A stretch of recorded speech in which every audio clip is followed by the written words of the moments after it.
저희가 매일 성경 요한계시록 묵상을 시작을 했습니다. 여러분 매일 성경 큐티하고 계시죠? 네? 저를 못 보시는 분들은 왜 얼굴 다 하고 계시죠? 우리 행복한 모임들도 하시죠? 하실 거라고 믿고 제 꿈은 우리 모든 성도님들이 행복한 모임부터 유치부까지 말씀 묵상하는 교회 되는 게 제 소망이었고 하여튼 여러분들이 잘 해주셔서 감사한데 제가 분당에 있을 때 떠나기 전에 그때 묵상하면서 떠났던 말씀이 요한계시록이었거든요. 근데 이제 우리 교회에서도 이제 요한계시록을 이제 큐티를 통해서 이제 묵상하게 됩니다. 근데 안타까운 방학을 맞이해서 이게 하기 때문에 여러분들이 이제 12월 둘째 주까지는 같이 묵상하겠지만 지나고 나서는 이제 여러분들이 스스로 묵상하게 되겠는데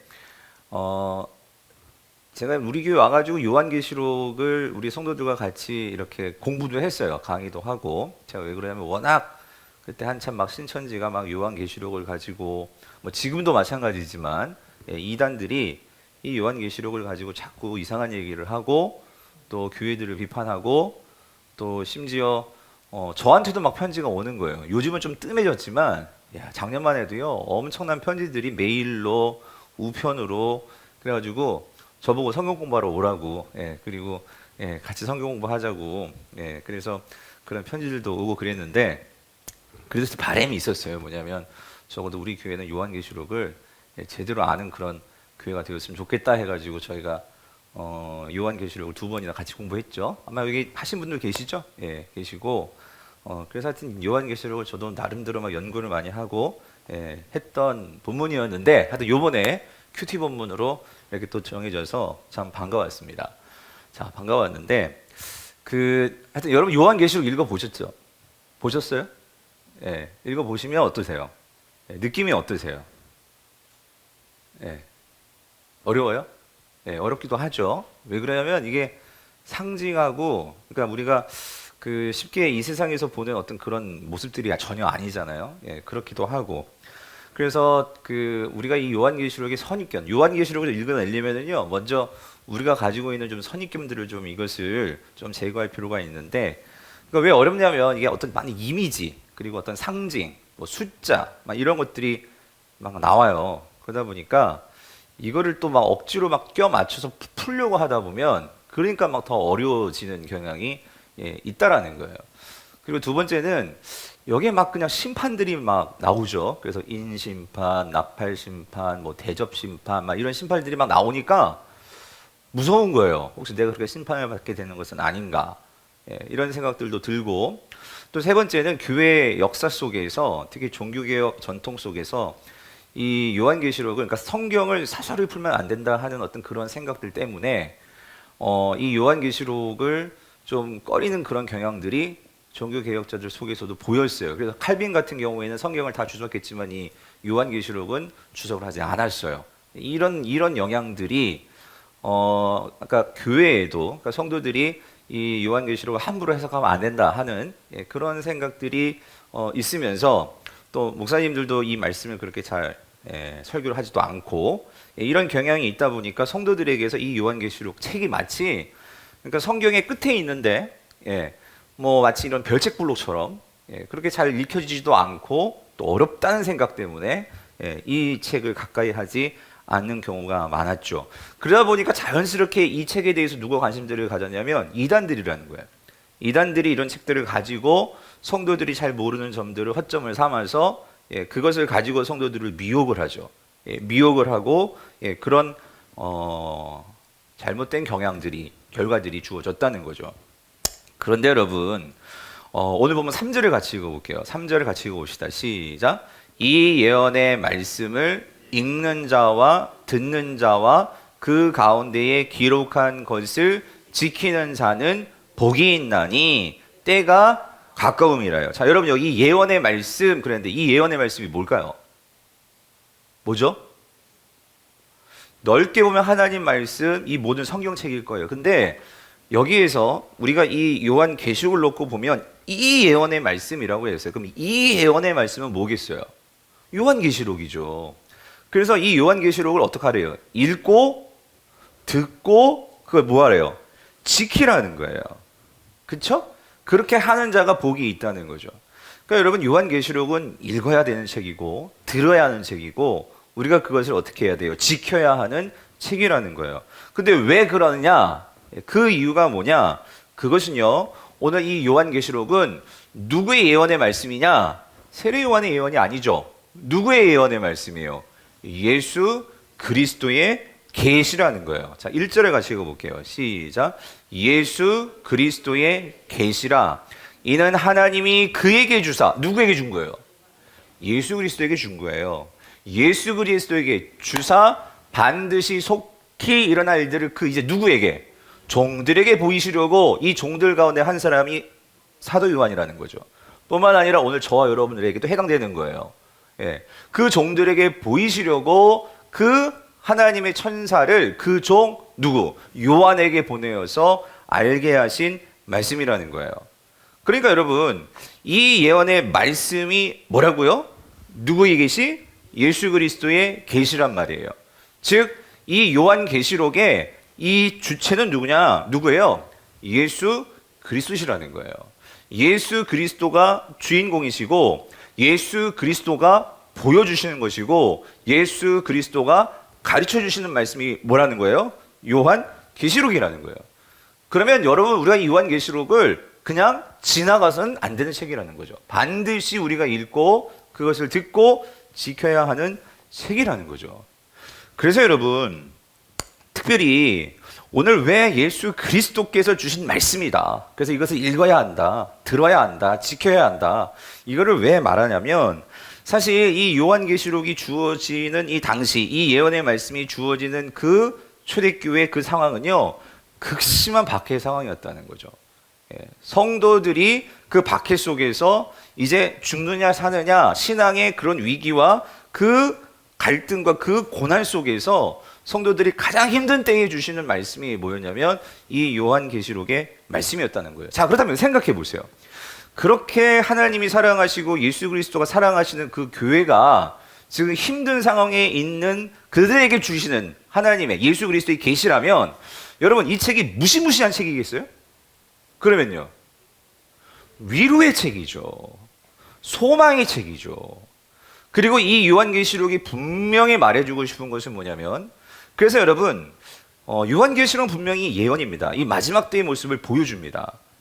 그러면 왜 마지막 때의 그 최후의 심판의 모습을 보여주는 걸까? 그러니까 너희들이 덜덜덜덜 떨면서 그렇게 막 이제 막 산으로 들어가 가지고 그 정말 그렇게 무시무시하니까 이 모든 현세 일들은 다 내팽개치고 다 포기하고 그렇게 하나님께 매달려서 그렇게만 이런 의미겠어요? 아니란 말이죠. 지금 현실이 그렇게 힘들고 어렵고 박해고 우리가 다 질 것 같지만 그런데 그 마지막을 보여주심으로 인해서 성도들에게는 뭘 보여주는 걸까요? 최후의 승리를 보여준단 말이죠. 그래서 그 승리를 보게 된다면 아 우리에게 이러한 영광스러운 마지막이 있구나. 이 영광스러운 최후의 승리가 있구나. 이것을 보게 된다면 어떤 삶이 달라질까요? 미래의 삶이 달라지는 거예요? 그러면요. 현재의 삶이 달라지는 거죠. 그래서 5절 보세요. 이렇게 말씀하시죠. 또 충성된 증인으로 죽은 자들 가운데서 어떻게 해요? 먼저 나시고. 이 말은 뭐냐면 예수 그리스도는요. 이 땅에서 가장 처참하게 가장 약하게 힘없게 죽었어요. 제자들은 그걸 봤어요. 만약에 그것만 봤다면 어쩌면 절망에 빠질 수도 있고요. 그런데 그렇게 처참하게 약하게 죽으신 주님이 어떻게 되셨어요? 먼저 뭐 하셨다고? 그래서 나시고는 먼저 뭐 하셨죠? 다시 살아나셨다는 거예요. 예. 십자가에서 죽으심은 우리를 향한 무한한 하나님의 사랑을 보여주신다면 그 사랑이 결국은 다시 살아나심으로 이건 우리에게 뭘 보여주는 걸까요? 하나님의 승리죠. 예. 우리에게 주어질 하나님의 능력을 보여주는 거죠. 그래서 이것을 그 죽었던 예수 그리스도가 살아나셔가지고 어디에 앉아 계시냐면 하늘 보좌에 앉아 계시는 거예요. 예? 그 영광스러움을 보았을 때에 지금 로마의 핍박을 당하고 있고 그 사형틀에 죽어 나아가는 내 자녀, 내 부모, 내 형제 자매를 본 사람들이 하염없이 눈물만 흘리고 있겠어요? 다시 살아나는구나. 예. 그 영광스러움이 주어지는구나. 그거를 봤을 때 그에게 뭐가 임했을까요? 은혜와 평강이 임하게 된다는 거죠. 아멘이십니까? 그래서 예수 그리스도로 말미암아 뭐가 주어진대요? 은혜와 평강이 너희에게 있기를 원하노라라고 사도 바울이 아니지? 누구요? 사도 요한이 말하고 있는 거예요. 그래서 여러분, 이 은혜가 뭡니까? 여러분, 은혜는요, 성경이 말하는 은혜는 하나님이 주시는 선물이죠. 받을 수 없는 자격 없는 자들이 하나님이 주시는 그 은혜의 선물을 받는 게 바로 은혜라면, 평강은 뭐죠? 평강은 그 은혜가 임했을 때에 우리에게 나타나는 반응이죠. 자연스러운 반응. 은혜가 주어지면 성도는 거기서 뭘 누려요? 평강을 누리게 된다는 거죠. 그래서 여러분, 중요한 거 이거예요. 근데 그 은혜와 평강이 누구로 말미암아 나온다고요? 예수 그리스도로 말미암아. 여러분, 그렇다면 우리가 누구를 붙들어야 돼요? 당연한 거죠. 오늘 이 밤에도 예수 그리스도를 붙드시기를 간절히 바랍니다. 그래서 그분을 붙들면 우리의 삶이 환난과 핍박이지만, 아픔과 고난이지만 그것을 이겨낼 수 있다는 거죠. 오늘 이것을 이겨낼 수 있는 저와 여러분 되시기를 간절히 바랍니다. 이거를 끝까지 말해주는 게 요한계시록이라는 거예요. 그래서 여러분, 오늘 이 요한계시록의 주제의 말씀이 뭐냐면요, 요한계시록의 주제 말씀은 요한계시록 17장 14절이에요. 같이 읽어볼게요. 시작. 그들이 어린 양과 더불어 싸우려니와. 자, 여기서 그들은 누구냐면 악한 세력입니다. 사단의 세력들이죠. 그들이 지금 누가 싸워요? 어린 양과 싸워요. 여러분, 어린 양이 누구예요? 요한계시록에서 보여주는 예수 그리스도의 이미지는 어린 양이에요. 여러분, 어린 양 어떤 이미지예요? 약한 이미지잖아요. 싸워서 이길 수 있을 것 같아요? 힘없는 게 어린 양의 모습이란 말이에요. 근데 그 어린 양이 싸웠어요. 근데 싸웠는데 죽었죠. 죽었어요. 그런데 그 어린 양이 지금 뭐가 되신 줄 알아요? 그 어린 양은 뭐래요? 만주의 주시오 만왕의 뭐가 되셨어요? 왕이 되신 거예요. 이거를 보여주는 거예요. 세상에서 이렇게 핍박당하고 내가 정말 그렇게 예수 믿는 것 때문에 이렇게 천대당하고 이렇게 가장 약한 자로 그렇게 세상에서는 있을지 모르지만, 내가 진정으로 예수 그리스도를 따르고 예수 그리스도를 믿고 예수 그리스도의 그 길을 걸어가는 성도라면, 잘하면, 잘 보세요 어떻게 되는지. 자, 그들을, 자 보세요, 만왕의 왕이심으로 그들을 이기실 터이요. 누가? 예수 그리스도가 누굴 이긴다는 거예요? 아까 그들, 악한 세력들을 이기실 터이요. 이기셨죠? 이기셨어요. 십자가에서 죽으시고 부활하심으로 우리에게 승리를 보여주셨단 말이에요. 아멘이시죠? 근데 여기서 끝나는 게 아니에요. 그리고 나서 잘 보세요. 또 그와 함께 있는 자들, 이들은 누구냐면 악한 세력들이 아니에요. 예수 그리스도를 믿고 그와 연합된 성도들이에요. 즉 누구냐면 부르심을 받고 택하심을 받은 진실한 자들도 뭐한다? 이기리로다요. 이기리로다. 이길 때 아멘 하셔야 되는데 여러분. 이기리로다. 여러분, 요한계시록에서 여러분 2장과 3장을 읽어보세요. 교회들이 나와요. 거기서 끊임없이 계속 반복되는 말이 뭐냐면 이기는 자는이에요. 이기는 자. 이기는 자는 하늘에 이런 복을 받을 것이다. 이게 계속해서 나온단 말이에요. 여러분, 요한계시록의 메시지는 뭐냐면요, 심판의 책이 아니고요. 물론 심판의 이야기가 있습니다.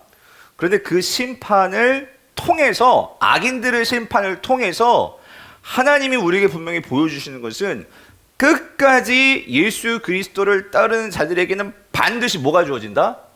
승리가 주어진다. 반드시 이기리로다. 여러분, 이게 지금 요한계시록이 우리에게 주시는 말씀이라는 거예요. 그래서 성경은 성도들에게 말하는 거예요. 너희들이 지는 것 같지만 싸우지 말고 용서하라는 거예요. 너희들이 지금 손해보는 것 같지만 참고 용서하라는 거예요. 그러면 마지막 때에 누가 그걸 다 갚아주시죠?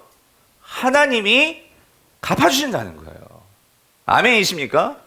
여러분, 이게 없으면 얼마나 원통해가지고 어떻게 살겠어요. 그런데 하나님께서 그 모든 것들을 신원해 주시는 날이 반드시 온다는 거예요. 그러므로 성도는 어떠해야 되느냐? 여기 중요한 단어가 나와요. 진실한 자들이 되어야 한다는 거예요. 진실된 자들. 누구 앞에서? 여러분, 사람들이 몰라주는 것을 우리 마음 상하지 맙시다. 예. 하나님 앞에서 진실된 모습으로 서 있으면 된다는 거예요. 여러분, 우리가 신앙생활 하면서 왜 마음에 이렇게 상처를 받죠? 사람들이 몰라주는 거잖아요. 내 마음 몰라주는 거잖아요.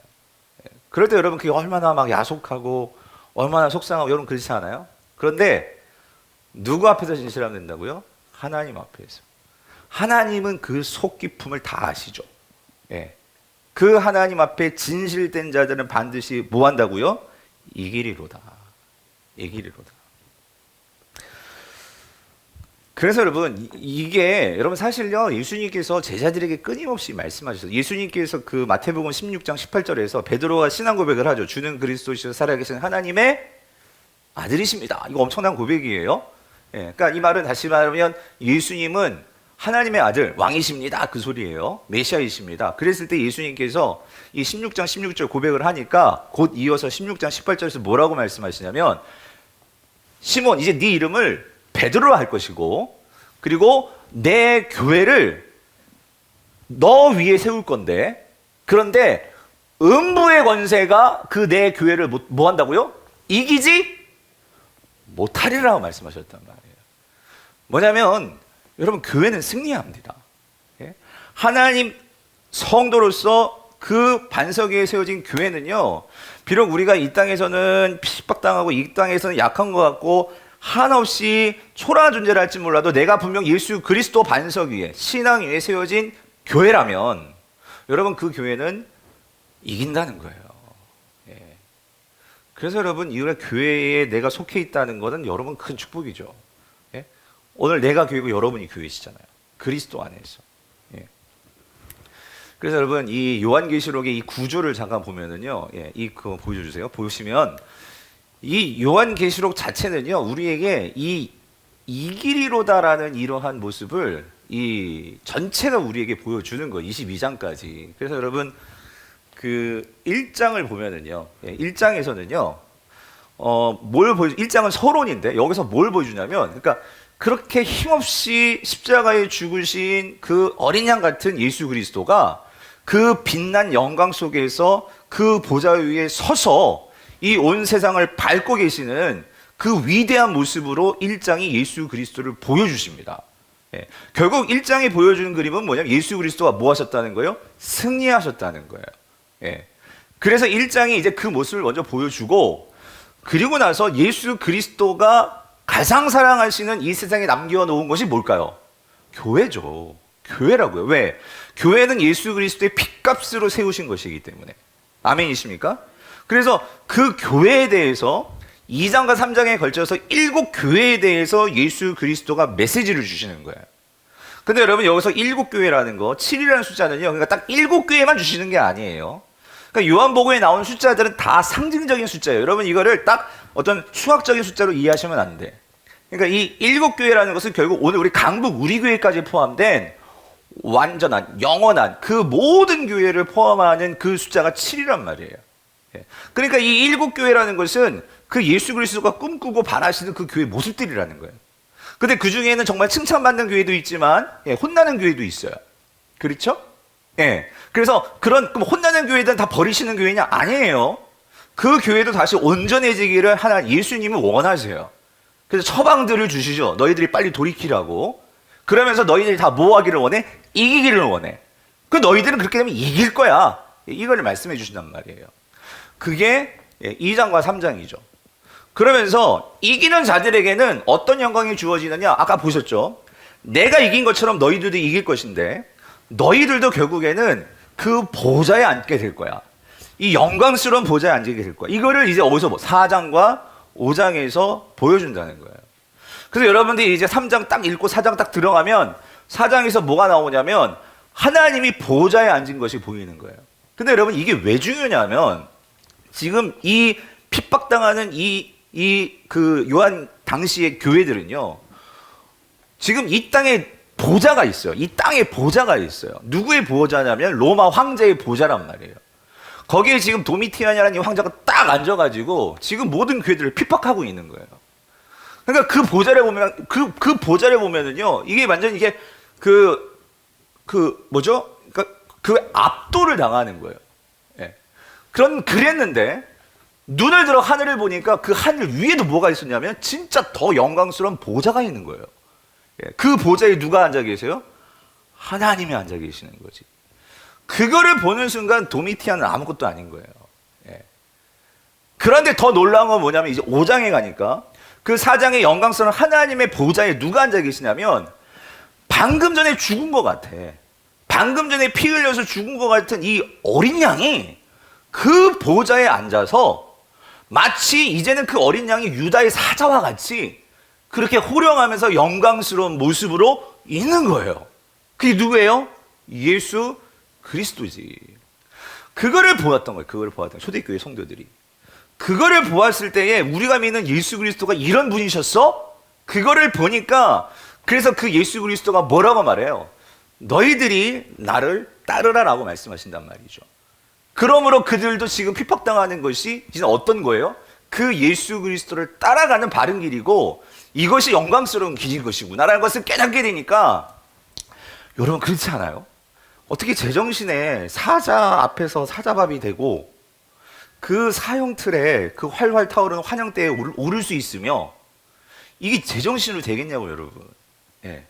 이것이 그때의 하나님께서 그러한 영광스러움을 보여주시고 그것을 성도들이 믿으니까 그러한 능력들이 나오게 되더라는 거죠. 사랑하는 성도님들, 우리의 믿음이 아닙니다. 예수 그리스도가 믿음을 주시는 거고요. 하나님께서 이 영광스러운 우리를 압도하는 은혜가 있을 때 우리는 어떤 상황이 있었는지 이 평강이 우리에게 주어질 줄 믿습니다. 이게 요한계시록이라는 거죠. 그래서 4장과 5장에서 그러한 영광스러움을 보여주고 이제 6장부터 이제 줄기차게 심판이 나와요. 심판이. 근데 여러분이 이걸 잘 보셔야 되는 게 뭐냐면 자, 우리가 지금 이 이제 16장까지예요. 6장부터 16장까지가 여기가 가장 어려운 부분이죠. 우리가 요한계시록을 읽을 때.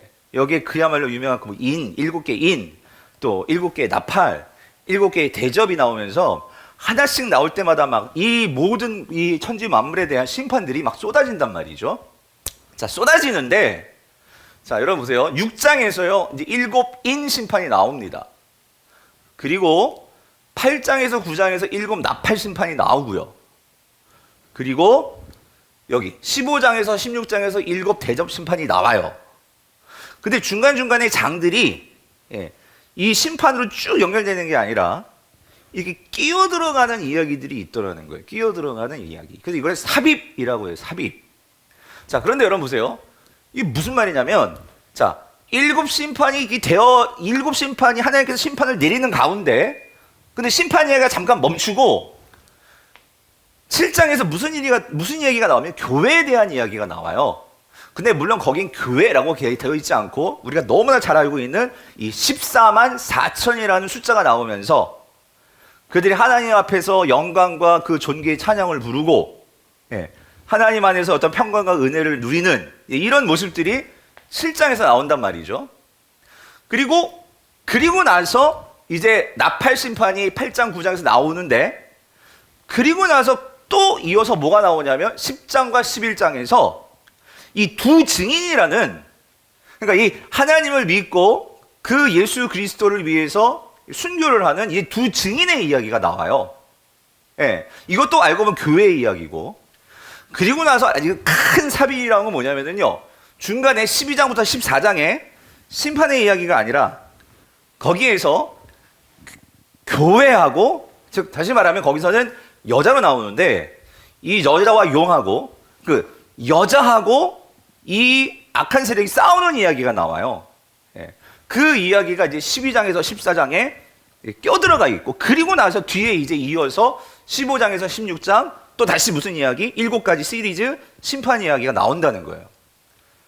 자, 여러분 이건 나중에 읽어보시면 아실 거고, 여기서 중요한 한 가지만 놓치면 안 돼요. 그게 무슨 말이냐면, 여러분 이런 질문 드세요. 하나님이 이제 심판을 막 하신단 말이에요. 이 땅에 대해서, 악한 세력들에 대해서 심판을 하실 때, 그러면 성도들은 뭐 하고 있을까요? 그런 질문 들지 않아요? 하나님께서 이 땅을 막 심판하실 때, 그럼 그때 교회는 뭐 하고 있나? 그럼 교회도 심판받습니까? 아니라는 거예요. 그래서 7장에서 뭐냐면 교회는 안전하다는 거죠. 거기서 이제 14만 4천이 나오고 하나님 도장을 찍어주세요. 도장을. 인을 찍어주신단 말이야. 그 인 받은 자들은 심판받지 않습니다. 할렐루야. 그 여러분 인 받으셔야 된다는 거예요. 아멘이세요? 그게 14만 4천 명이에요. 예. 근데 여기엔 또 이게 어떻게 해석하냐에 따라서 신천지가 될 수도 있고, 예. 제대로 갈 수 있는데, 그건 좀 이따 말씀드리기로 하고. 그러니까 여러분, 그런 심판이 있을 때 예수 그리스도를 믿는 자는, 그러면 여러분 또 이거 기억하셔야 돼요. 그럼 목사님, 아니 근데 왜 그러면 지금 이 로마 시대에 왜 교회들은 박해를 받고 있으면 그 심판이 없어야 되는 거 아니에요? 여러분, 지금 인심판, 나팔심판, 대접심판이 되어질 때 반드시 이것은 악인들을 심판하기 위한 하나님의 심판이에요. 그렇지만 그렇다고 성도들은 아무런 어려움 없이 그렇게 살아가는 그렇지 않습니다. 그럼에도 불구하고 중요한 것은 하나님의 심판은 피할 자가 없어요. 그렇지만 성도들은 그러한 세상의 악한 세력도 우리를 가만 놔두지 않지만, 그런데 그것은 우리를 결코 망하게 하는 심판이 못 된다는 거예요. 믿으십니까? 예. 그래서 그거를 보여주는 게 여러분 이 삽입의 교회의 안전. 그리고 그러면 여러분 교회가 그렇게 하나님께서 그들을 보호해 주시고 그들을 결코 망하게 하지 않으신다면, 그러면 교회는 그냥 놀고 먹는 거냐? 아니라는 거지. 그래서 두 번째 삽입에서 10장 11장에서는 교회에게는 사명이 있다는 거예요. 이 땅에서 하나님께서 주신 사명이 있다. 예. 그럼 그 사명이 뭐냐? 증인의 삶을 살아야 된다는 거예요. 예. 악한 세상 속에서 하나님의 백성으로서 우리는 영원한 것을 바라보고, 비록 우리가 정말로 이 세상의 공격과 이 세상의 핍박 앞에서도 우리가 주눅 들고 그 우상 앞에 절하고 그렇게 살아가는 자들이 아니라, 우리를 반드시 지켜내실 것을 믿고 우리는 거기에서 뭐예요? 증인된 삶을 살면, 근데 그 증인들이 나중에 다시 살아난단 말이죠. 예. 그것을 보여준단 말이에요. 그래서 이러한 모든 심판들이 되어지는 과정 속에서 가장 큰 삽입 12장에서 14장에서 교회의 정체성을 말해줘요. 요한복음이 보여주고 있는 교회의 교회됨의 모습은 뭐냐면요, 싸우는 교회라는 거예요. 치고받고 싸운다는 그 소리가 아니고요, 영적인 싸움을 말하는 거예요. 우리가 이 땅에서 그러한 세상의 유혹과 세상의 어떤 그러한 공격과 세상의 어떤 그런 힘듦이 없다면, 어쩌면 그 성도들은요 싸우고 있지 않고 그냥 세워라 내워라, 그냥 이게 좋사오니 저게 좋사오니 그냥 하면서 살아가는 세상에 물든 성도일 수 있다는 거예요. 그러나 내가 이 세상 앞에서 다시 말씀드리지만, 내가 주의 말씀을 따라서 내가 손해볼 수도 있어요. 내가 용서해야 되기 때문에 내가 마음이 찢어지고 아플 수도 있어요. 그러나 주님께서 끝까지 사랑하라 하셨고, 그리고 그 말씀을 따라가야 하기 때문에 그렇게 싸운 그게 싸움이라는 거예요. 나를 부인하고 십자가를 지고 끝까지 주님을 따라가는 그게 교회라는 거예요. 교회. 아멘이십니까? 이게 요한계시록이 보여주는 거예요. 그럴 때 그 교회는 결코 망한다 안 망한다? 안 망한다. 그 성도는 마지막에 결국 주어지는 게 뭐냐면, 그래서 보세요.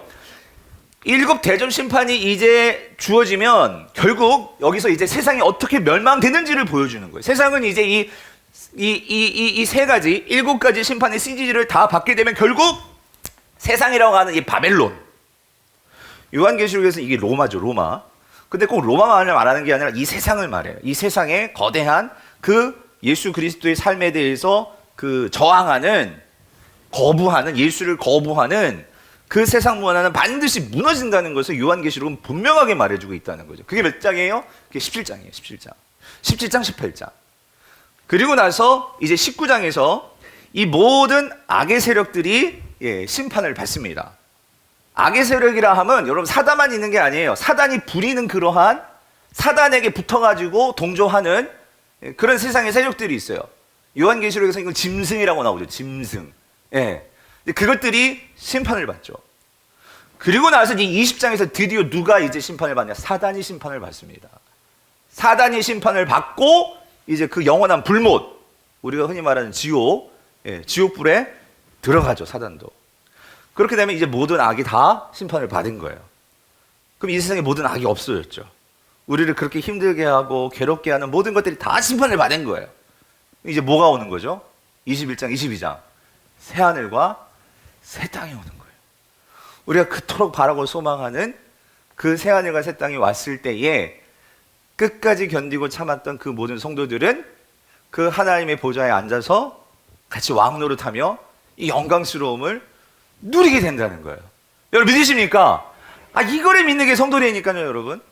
우리가 이거를 믿고 살아가니까 이 세상에서 살맛이 있는 거지, 이거 없으면 우리가 어떻게 그 용서하고 기다리고 참고 예수를 따라가는 삶이, 이게 얼마나 힘든 삶이 되겠어요. 그러나 그렇게 사는 것이 우리에게 뭐가 주어진다고? 승리가 주어진다고.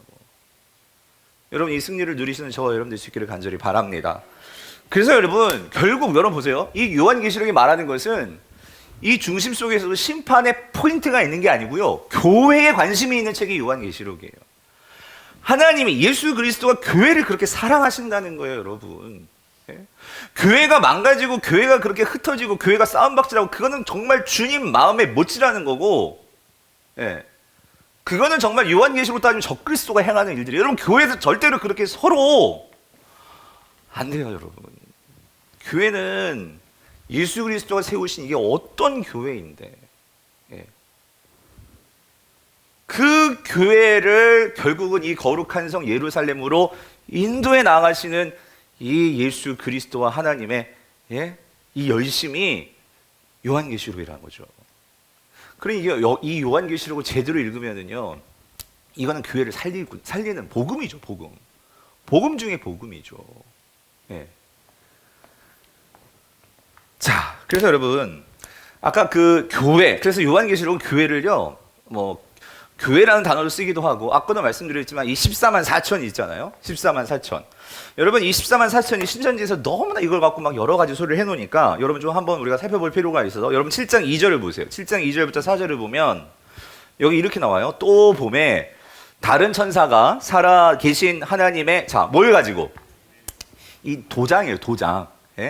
인을 가지고 천사가 해 돋는 데부터 올라와서 땅 바다를 해롭게 할 권세를 받은 네 천사를 향하여 큰 소리로 외쳐 이르되, 우리가 우리 하나님의 종들의 이마에 인치기까지 땅이나 바다나 나무들을 해하지 말라 하더라. 이게 무슨 말이냐면, 앞에 있는 이 네 천사 있잖아요, 이들이 결국 심판을 행하는 천사들이란 말이에요. 근데 그러니까 하나님이 사랑하시는 성도들에게 도장 다 찍을 때까지는 최후 심판이 오지 않는다는 거예요.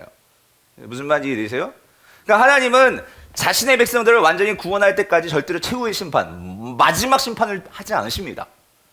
그러니까 여러분 아직까지 심판을 하고 있지 않다는 것은 지금 도장 찍고 계신다는 거예요. 그러니까 여러분 빨리 내 주변에 있는 사람들이 도장 받을 수 있도록, 도장은 하나님 찍으시지만 그들이 그 도장을 받을 수 있도록 우리가 준비를 시켜야 된단 말이죠. 아멘이십니까? 이거 안 하면 이제 심판이란 말이에요. 그래서 자, 이렇게 도장을 찍는데 4절 같이 읽어볼게요. 시작. 내가 인침을 받은 자의 수를 들으니 이스라엘 자손의 각 지파 중에서 인침을 받은 자들이 몇 명이래요? 그러니까 여기 14만 4천이 나온단 말이지. 그러니까 신천지는 그러니까 이거예요, 여러분. 숫자를 그러니까 산술적인 숫자를 봐가지고 14만 4천을 막 채우려고 그래. 그래서 자기네들의 14만 4천에 들어와야지만 뭘 받는데? 인 받을 수 있다는 거예요, 여러분. 그런데 이게 말이 안 되는 게 왜 그러냐면, 여러분 이게 요한계시록이 말하는 이 모든 숫자가, 그러면 이게 산술적인 이 숫자냐 말이지. 아까도 말씀드렸지만 그럼 7교회만 교회냐 말이지. 아니란 말이에요. 이건 상징적인 숫자란 말이죠. 그럼 여기서는 우리가 의미를 찾아야 되는 거죠. 숫자를 셀 게 아니고 여기서는 이 14만 4천이 뭘 말하는지에 대한 의미를 찾아야 된다는 거죠. 그래서 이게 사실적인 숫자가 아니라는 것을 성경이 말해줘요. 여러분 9절을 읽어보세요. 9절을 같이 읽어보면, 여러분 14만 4천은 셀 수 있을까요? 없을까요? 이건 셀 수 있어요. 그러니까 지금 신천지에서 숫자를 세면서 사람들을 채우고 있잖아요. 통계하면 14만 4천 이미 넘었대요. 그들은 14만 4천이 되면 이제 주님이 재림하시고 이제 자기들만 구원받는다고 하는데, 지금 그런 일이 안 일어나고 있잖아요. 그런데 여기 보면 9절에 이 일 후에 내가 보니 각 나라와 족속과 백성과 방언에서, 여기요, 아무도 능히 이게 누구냐, 이게 아무도 어떤 누구도 셀 수 없는 큰 물이, 이게 뭐예요? 이게 14만 4천이란 말이에요. 이것이 구원받은 성도의 수란 말이에요. 아무도 능히 셀 수 없는 큰 무리가 나와서 이들이 흰옷을 입고 손에 종려가지를 들고 보좌 앞과 어린 양 앞에 서서 큰 소리로 외쳐 이르되 구원하심이 보좌에 앉으신 우리 하나님과 어린 양의 있도다. 이 찬양하는 이들이 누구냐고요? 이게 교회지. 이게 교회란 말이에요. 그래서 여러분 여기서 나오는 이 14만 4천, 여러분 그래서 이거는요, 근데 왜 14만 4천이냐? 이게요, 상징적으로 이 14만 4천이 나올 수 있는 이 이건 산술적인 거예요. 이게 딱 떨어지는 의미가 있다는 거지. 뭐냐면은요, 이거예요. 12 곱하기 12 곱하기 1000 하면 이게 얼마나 나오니? 이게 14만 4천이 나오는 거예요. 근데 여기서 중요한 건 이거예요. 12가 두 번을 곱해줘야 되고 1000이 필요해. 그럼 이거 계산하면 14만 4천이에요. 그러면 여러분 이 앞에 있는 이 12는 뭘까? 여러분 성경에서 10이라는 것은요, 만약에 우리가 구약만 가지고 있다면 구약에서 10이라는 숫자는 뭘 상징하는 걸까요? 유대인들은 딱 알아요. 12 하면 12지파 딱 나오는 거예요. 예.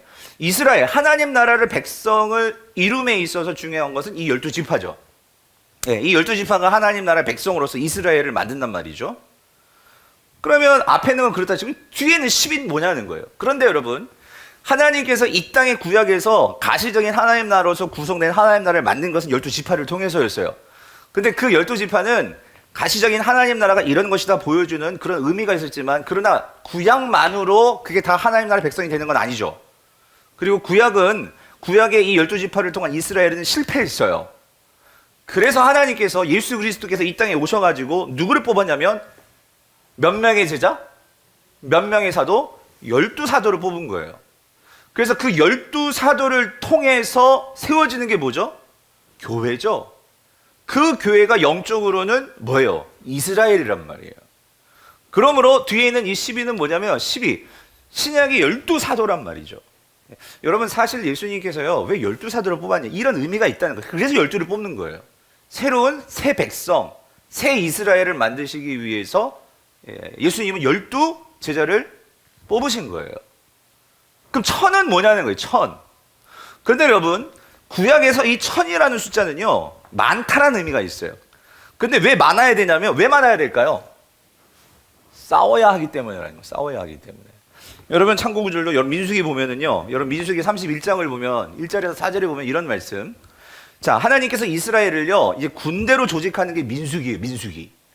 민수기는 그냥 이스라엘 백성들이 노는 백성들이 아니라 싸워야 하는 백성이기에 하나님께서 인구를 조사하고, 그리고 하나님의 그 이제 가나안 전투를 해야 되기 때문에 그들을 세우시는데, 자 보세요. 여호와께서 모세에게 말씀하여 이르시되 이스라엘 자손의 원수를 미디안에게 갚으라. 그 후에 내가 내 조상에게로 돌아가리라. 모세가 백성에게 말하여 이르되 너와 함께 있는 사람들 가운데서 여기요 전쟁에 나아갈 사람들을 어떻게 해요? 무장시키고 미디안을 치러 보내어 여호와의 원수를 갚되. 4절 읽어보세요. 4절 시작. 이스라엘 모든 지파에게 각 지파에서 몇 명? 1000명씩을 전쟁에 보낼지라 하매. 여기서 이 1000명씩 1000명을 뽑는 거예요.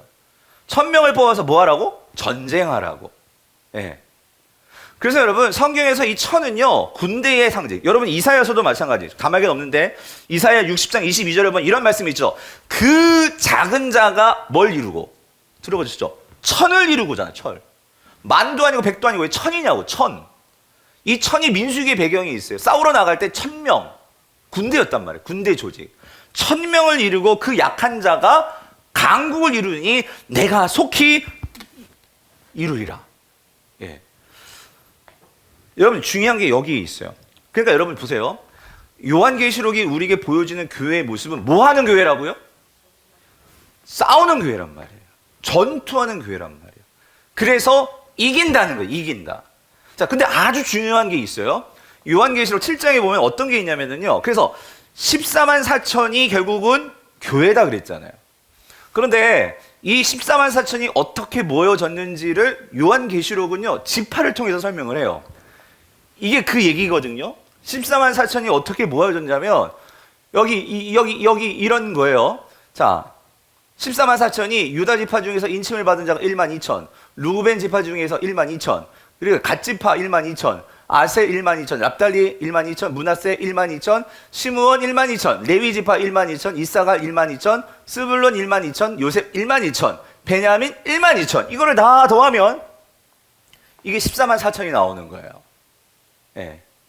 자, 근데 여러분, 여기 있는, 제가 요것도 노란색으로 칠해야 되는데, 갓지파도 노란색이에요. 그러면 여기에 나와 있는 지파들 있잖아요. 이 지파를 세보면 이게 몇 개일까요? 12지파예요.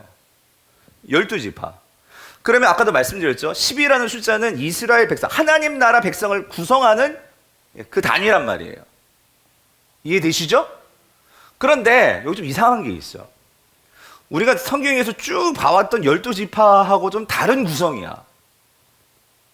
무슨 말인지 이해되세요? 빠진 지파가 있고 들어간 지파가 있어. 그리고 여기 같은 경우에 요셉은 지파로 치지 않아요.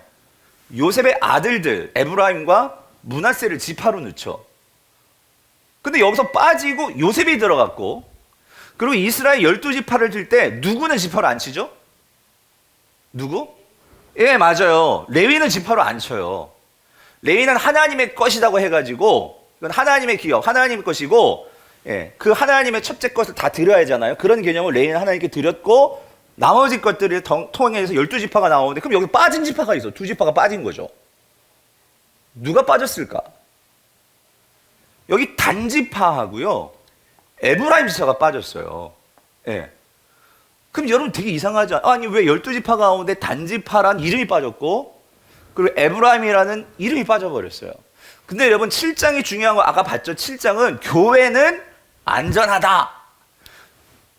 6장에서 이 인심판이 나오면서 처음으로 심판이 쏟아지면서, 그러면 교회는 어떻게 돼요? 교회는 안전해 라고 말씀하시는 게 하나님 메시지란 말이에요.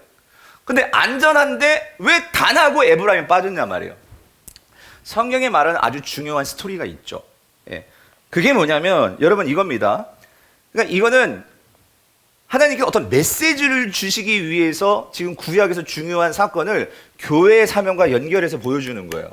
다시 말씀드립니다. 교회의 사명은 뭐예요? 말세에 싸우는 교회예요.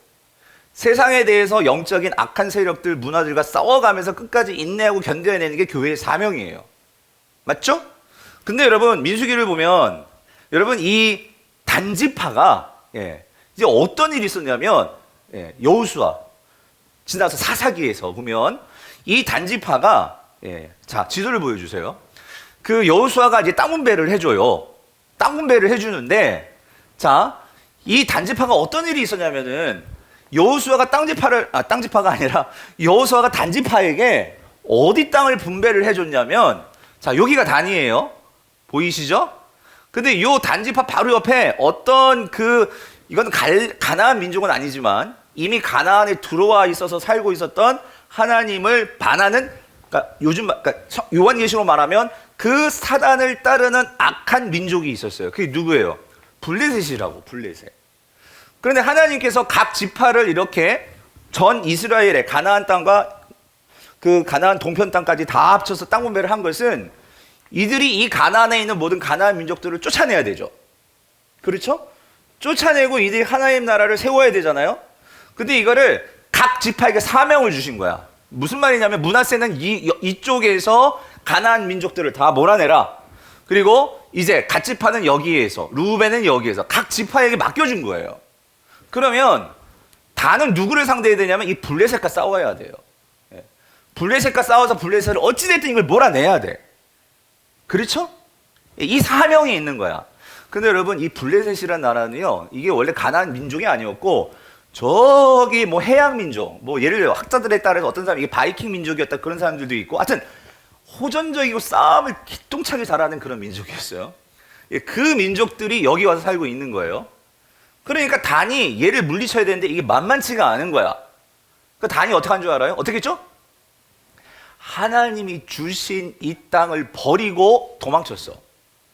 그냥 우리가 살기 편한 곳을 찾겠다고 찾아가지고 간 곳이 어디냐면 이 납달리 지역의 맨 여기 끝에 여기 단이라는 여기에다가 도시에다가 자기 이름 따가지고 단이라는 이름을 짓고 여기 와서 산 거야. 이게 무슨 말이냐면 이거 이런 거예요. 뭐 이런 비유가 좀 적절하지 않을 수도 있겠지만 이거예요. 너무 이 강북 우리가 너무 싫고 너무 제가 이거 담임목사 못 해먹겠어. 에이 그냥 사포 딱 쓰고 다른 게 가버리는 거야. 그럼 돼 안 돼? 안 돼요? 그러니까 무슨 말이냐면 하나님이 우리에게 주신 사명이 있단 말이에요. 무슨 말인지 이해되세요? 저에겐 그게 사명이고요. 여러분 각자에게는 또 여러분에게 맞는 하나님께서 사명을 주셨을 거란 말이에요.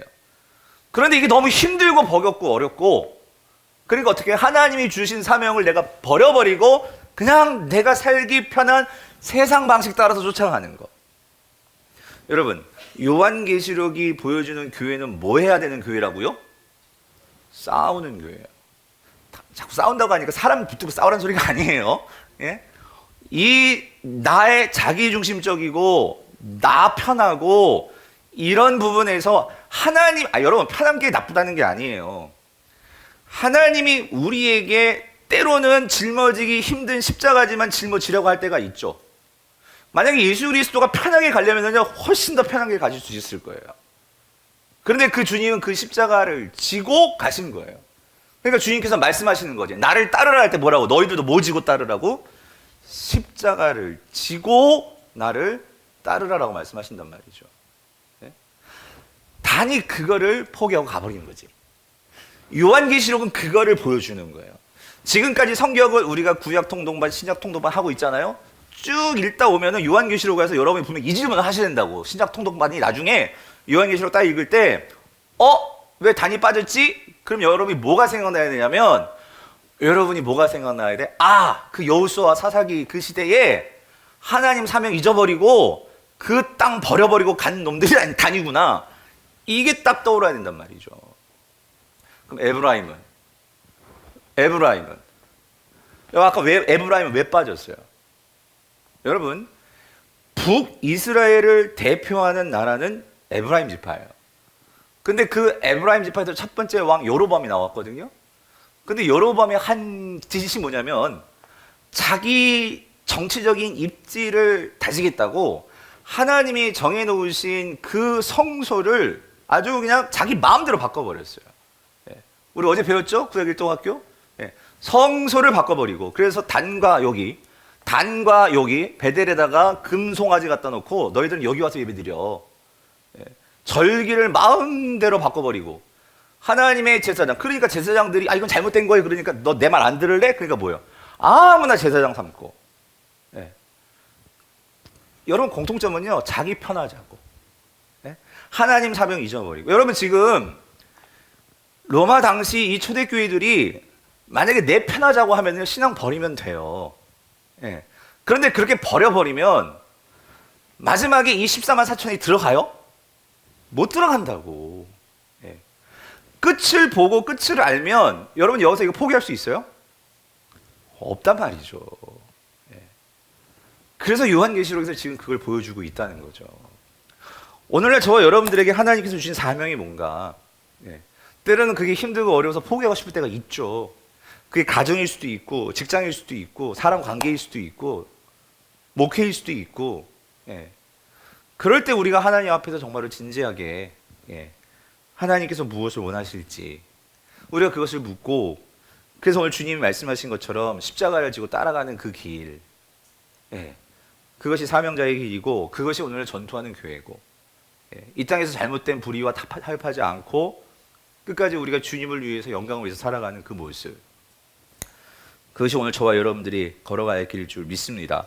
그럴 때 우리에게 주어지는 축복이 뭐냐면 7장이 그래서 이렇게 말을 해줘요. 7장 14절부터 보면, 내가 말하기를 내 주여 당신이 아시나이다 하니 그가 나에게 이르되 이는 큰 환난에서 나오는 자들인데 어린 양의 피에 그 옷을 씻어 희게 하였느니라. 그러므로 그들이 하나님의 보좌 앞에 있고, 마지막 때의 모습을 보여주는 거예요. 끝까지 싸운 자들의 모습, 승리한 자들의 모습, 하나님의 보좌 앞에 있고, 또 그의 성전에서 밤낮 하나님을 어떻게 해요? 섬김에 보좌에 앉으신 이가 그들 위에 장막을 치시리니 그들이 다시는 이제 어떻게 돼요? 줄이지도 아니하며 목마르지도 아니하고 해나 아무 뜨거운 기운에 상하지 아니하리니. 17절 읽어보세요. 17절 띄워주세요. 17절. 그는 보좌 가운데 계신 뭐예요? 어린 양이 그들의 목자가 되사 생명수 샘으로 인도하시고 하나님께서 그들의 눈에서 모든 눈물을 씻어줄 것입니다. 여러분, 주님이 우리의 눈물을 씻어줄 날이 있다는 거예요, 여러분. 지금 우리가 눈물을 흘리지만 아무도 내 마음 몰라주죠. 여러분 마찬가지잖아요. 그런데 주님이 그것을 씻어줄 날이 있음을 알기 때문에 우리가 지금 여기서 뭐 하는 거예요? 견뎌내는 거지. 이겨내는 거지. 그래서 우리가 이 약속을 가진 자들이 성도들이라는 거예요. 그래서 그 성도들은 인내하고 견디는 거죠. 그래서 오늘 다시 1장으로 돌아가서 이러한 마지막을 보여주었기 때문에, 자, 1장에서는요 성도들을 뭐라고 말해주냐면 성도들을 이렇게 얘기합니다. 6절 보세요. 6절, 1장 6절. 그의 아버지 하나님을 위하여 우리를 뭐래요? 나라와 제사장으로 삼으신 그에게 영광과 능력이 세세토록 있기를 원하노라. 아멘이요. 그러니까 여러분, 이게 1장에서는 이 앞으로 할 이야기를 먼저 탁 보여주는 거예요. 그러니까 지금까지 이런 개념을 보고 성도가 누구냐면, 성도는 하나님의 뭐예요? 나라이고, 성도는 뭐예요? 제사장이라는 거지. 우리 모두가. 여러분, 어제 제가 그런 질문을 했어요. 그러니까, 여러분, 이 시대의 제사장이 누구예요? 그러니까 목사님이요. 여러분, 이 시대의 제사장은 누구예요? 우리 모두예요. 우리 모두가 제사장이에요. 그래서 여러분 보세요. 여기서 이 나라다 그 말은 뭐냐면요, 오늘 우리가 나라다 이 의미가 뭘까요? 여러분, 이런 거예요. 성도는요 하나님 나라 그 자체라는 거예요. 누가? 성도, 내가. 그러니까 이 말이 무슨 말인지 예를 들어 볼게요. 우리나라 축구 대표팀이요. 우리나라 축구 대표팀이 이제 뭐 예를 들어서 외국에 가가지고 이제 상대국 그 나라하고 경기를 해요. 그러면 우리나라 대표팀은 여기다 뭐 받고 가요? 태극기를 받고 가죠. 그러면 우리는 누구를 응원하죠? 당연히 우리나라 선수들을 응원하겠죠. 그럼 그들은요 단지 그 선수 개인이에요? 뭐예요? 대한민국이에요. 그렇죠? 대한민국이라고. 오늘 성도들이 임 박았어요. 우리는 하나님 나라의 대표 선수들이라는 거예요. 그러면 저 하나님 나라에서 누구를 응원해요? 우리 하나님, 여러분 한 사람 한 사람이 하나님 나라란 말이에요.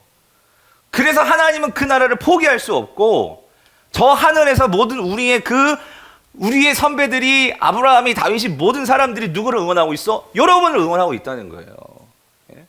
너희들은 하나님 나라이기 때문에, 그 하나님 나라는 영원하기 때문에. 그래서 성도는 이 땅에서 우리가 비천해져도, 우리가 없어도, 가난해도 우리는 당당하게 살 수 있어야 된다는 거예요. 왜? 난 뭐니까? 하나님 나라니까. 아멘이십니까? 우리가 하나님 나라니까. 아무리 힘들어도, 아무리 없어도 비굴하게 사는 게 아니라, 실패를 해도, 병들어도 우리는 하나님 나라니까. 그 하나님 나라로서의 모습을 보이는 것이 성도라는 거죠. 여러분, 하나님 나라로서의 삶을 사시기를 바랍니다. 그리고 또 한 가지는 우리 성도는 뭐라고요? 제사장이라는 거예요. 제사장. 여러분, 제사장의 중요한 역할은요, 하늘과 땅을 연결해 주는 거죠. 하나님과 백성들을 연결해 주는 게 제사장이었어요. 즉 다시 말하면 제사장은요, 이 땅에 하나님의 임재를 가져다 주는 그 통로 역할을 하는 게 제사장이었어요. 제사장. 그래서 여러분, 이스라엘 백성들은요 제사장을 통해서 하나님의 영광을 보게 되는 거죠. 그 하나님께 예배를 또 할 수 있는 거죠.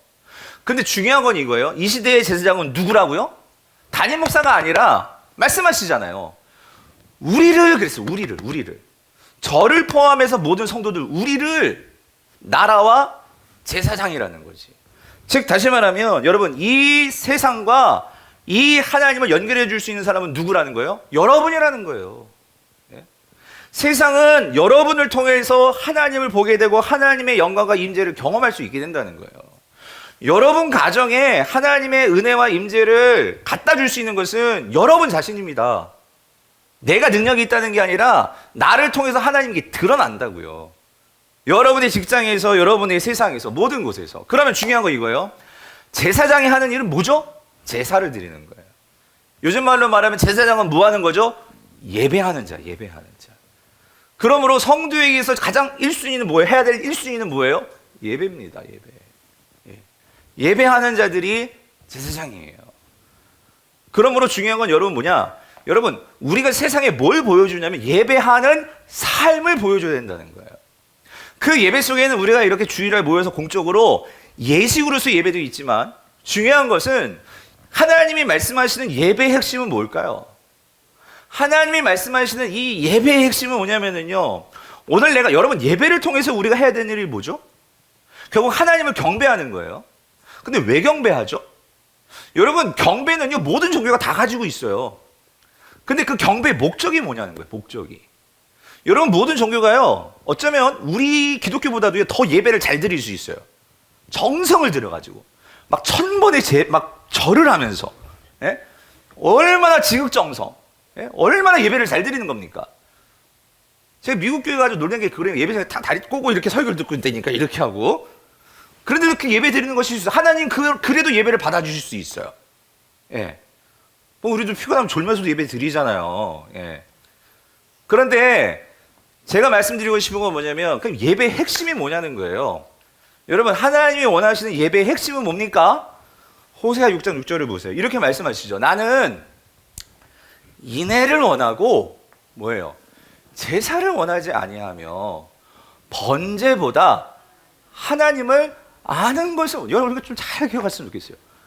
우리는 그러니까 여러분 하나님 그 예배를 원하지 않는다 그 말이 아니에요. 이스라엘 백성이 예배를 드려도 거기에는 하나님의 마음이 없어. 어떤 마음? 뭐가 없다? 인애가 없다는 거예요. 인애가. 여러분 인애가 뭐예요? 이게 헤세드예요. 헤세드. 여러분 헤세드가 뭐죠? 이 인애 헤세드는 여러 가지 자비, 사랑, 긍휼 이 모든 게 포함되어 있어요. 아무리 예배를 드려도 내 마음에 긍휼함이 없어. 아무리 예배를 드려도 내 마음에 용서함이 없어. 아무리 예배를 드려도 사람에 대해서 정죄하고 사람들에 대해 품지 못하고 그런 마음으로 예배한다면 여러분 하나님 그 예배 안 받으신대요. 우리가요 너무나 이 기독교가 이제 형식과 어떤 그런 예배의 어떤 이런 뭐 우리 기독교가 이미 옛날부터 이런 형식에 대해서 알라지 않고 나온 게 종교개혁인데 오늘날 정말 종교개혁 순수하게 하나님을 알아서 그 하나님의 마음을 가지고 성도들 자신이 말씀을 읽고 이 말씀에서 하나님이 정말 우리에게 뭘 원하시나 그 사랑과 그 용서와 그 감격을 받아서 하나님 앞에 나가서 정말 나는 죄인입니다. 하나님 나는 정말 사람들을 용서하지도 못하고 하나님 마음 담지도 못하고 이런 것들을 예배 가운데 정말 나를 죽이는, 여러분 그래서요 구약의 예배는 반드시 죽음이 있었어요. 죽음이. 내 죄 때문에 누가 죽어요? 이 재물이 죽는다고. 그러니까 그 죽음을 보면서 얼마나 이게 죄가 처절한지를 분명히 깨달았는데 하나님께서 정말로 그런 처절함이, 근데 이스라엘 백성이 그걸 계속하면서 이제 그게 처절함이 아니라 그게 형식이 되어버리니까 그러니까 이 말이 나오는 거예요. 나는 번제보다도 뭘 원한다고? 하나님을 아는 것을 원하노라. 그래가지고 여러분 생각해 보세요. 이스라엘 백성들, 제자들이 왜 그렇게 확 바뀔 수 있을까? 어떻게 하나님이 하나님의 아들을 내 죄 때문에 죽일 수 있냐는 거예요. 예. 이게 깨달아지니까 그 초대교회 공동체는요, 거기는 사랑이 있었죠. 예, 용서가 있었죠.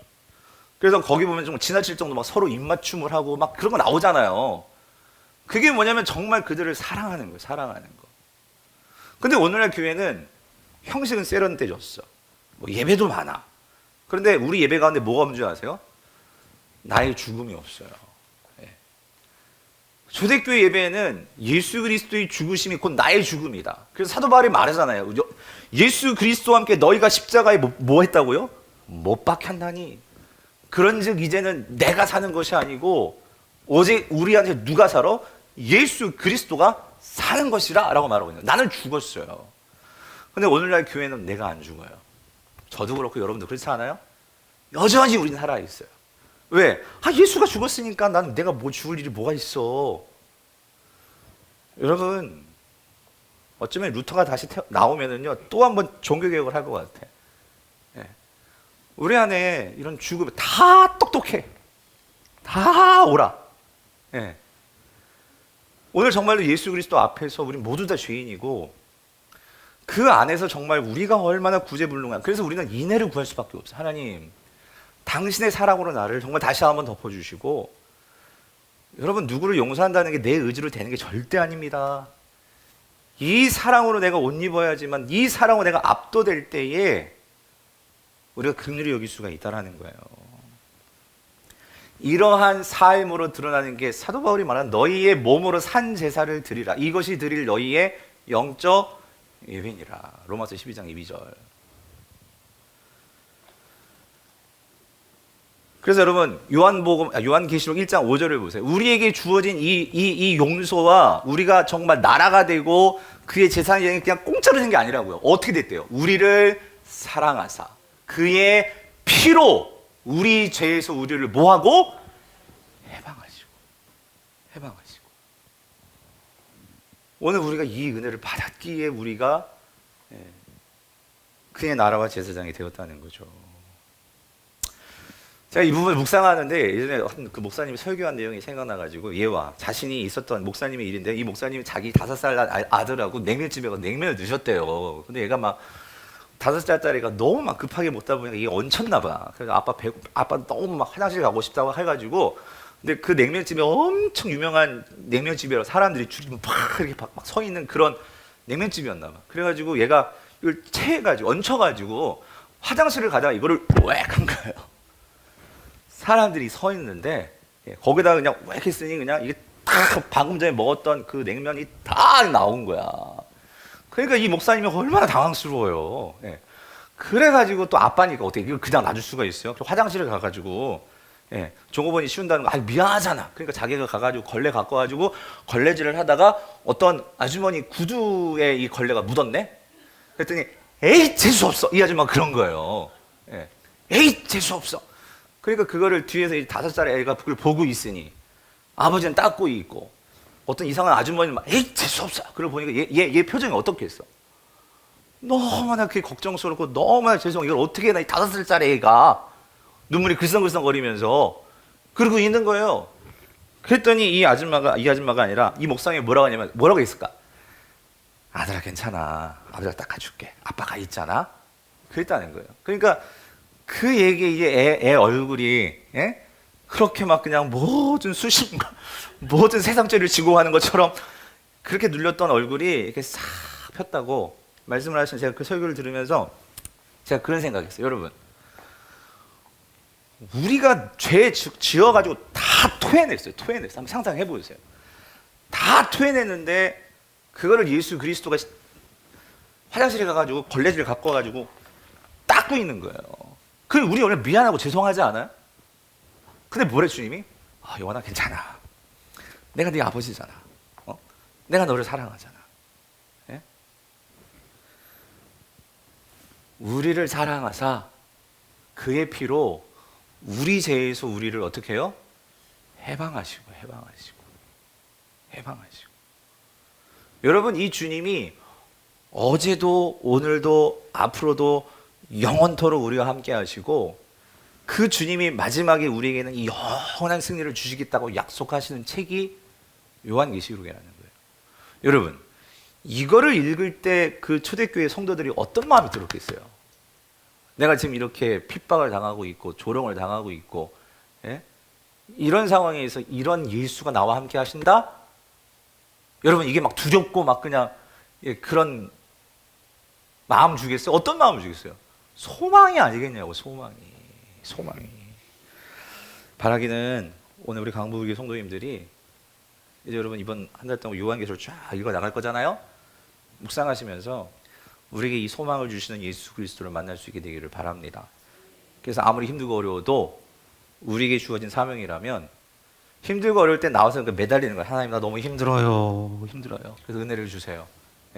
은혜를 구하시고 그래서 그때마다 이 금요 성령 집회를 통해서 은혜를 받으시고 그래서 우리 모두 다 그 승리를 맛보는 하나님의 나라 하나님의 제장이 되시기를 간절히 바랍니다.